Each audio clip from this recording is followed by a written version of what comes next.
దేవునికి స్తోత్రము. అనుదిన దేవుని వాక్య ధ్యానమునక ఈరోజు 2025 సంవత్సరము ఫిబ్రవరి నెల 21వ తారీఖు.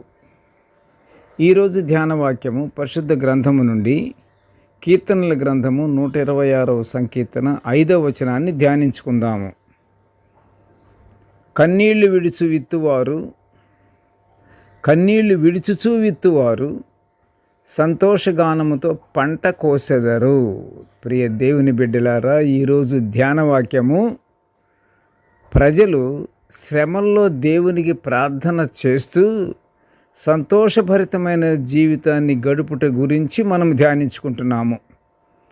ప్రజలు శ్రమల్లో ఉండి ఎంత అగచాట్లు, కష్టాలు, బాధలు పడుతున్నారో వారి కన్నీరే సాక్ష్యము అని నేటి ధ్యాన వాక్యము ద్వారా తెలుసుకుంటున్నాము.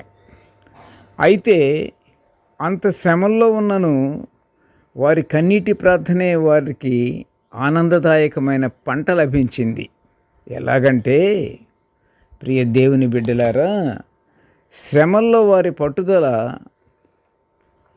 కలిగిన ప్రార్థనలే. శ్రమల్లో చిరాకు చెందకూడదు, విసుగు చెందకూడదు, నిరాశ చెందకూడదు. పట్టుదల కలిగి ప్రార్థన చేసినందువల్లే వారికి ఆనందదాయకమైన పంట పండింది అంటాడు కీర్తనాకారుడు. వారి నిరీక్షణకు దేవుడు తోడయ్యుండి మంచి ప్రతిఫలాన్ని ఇస్తాడు. కీర్తనకారుడు అనేక కష్టాలు, ఆపదల్లో ఉన్నప్పుడు దీనత్వంతో దేవునికి మొరపెట్టినందున అతని శ్రమలన్నిటిలో నుండి అతను రక్షింపబడినట్లుగా కీర్తనకారుడు రాసినటువంటి కీర్తనల గ్రంథము 34వ సంకీర్తన 6వ వచనంలో మనం చూస్తున్నాము. కీర్తనకారునికి దీనమైన స్వభావంతో పాటు తగినంత సహనము కలిగి ఉండి ఆ సహనము వలననే అతని మొర దేవుడు ఆలకించినట్లుగా కీర్తన గ్రంథంలోని 40వ సంకీర్తన 1వ వచనంలో మనం చూస్తున్నాము.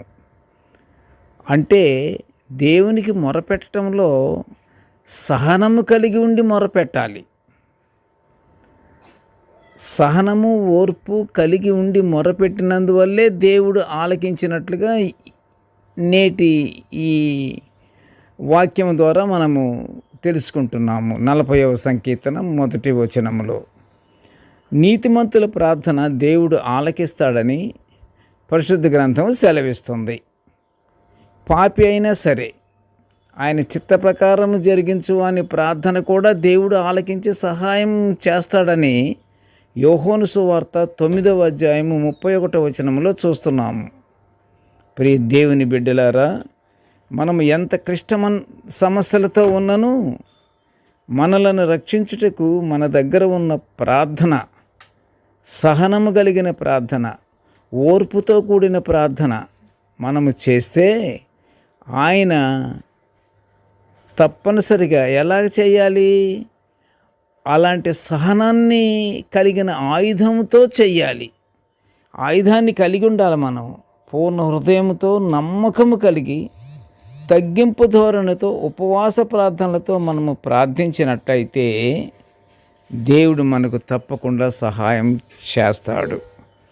మనం ఆ ప్రకారంగా ప్రియ దేవుని బిడ్డలారా, కీర్తనకారుడు ప్రార్థించినట్లుగా సహనముతోనూ, ఓర్పుతోనూ, తగ్గింపు ధోరణితోనూ దేవునికి మన సమస్యలను, మన అవసరాలను మనం నిత్యము దేవునికి ఎడతెగక ప్రార్థన చేస్తుంటే తప్పకుండా మనకి పరలోక ఆశీర్వాదాలు పొందుకుంటాము. ప్రార్థన చేసుకుందాము. కృపగల నాయన, జీవం గల తండ్రి, నీకు స్తోత్రములు.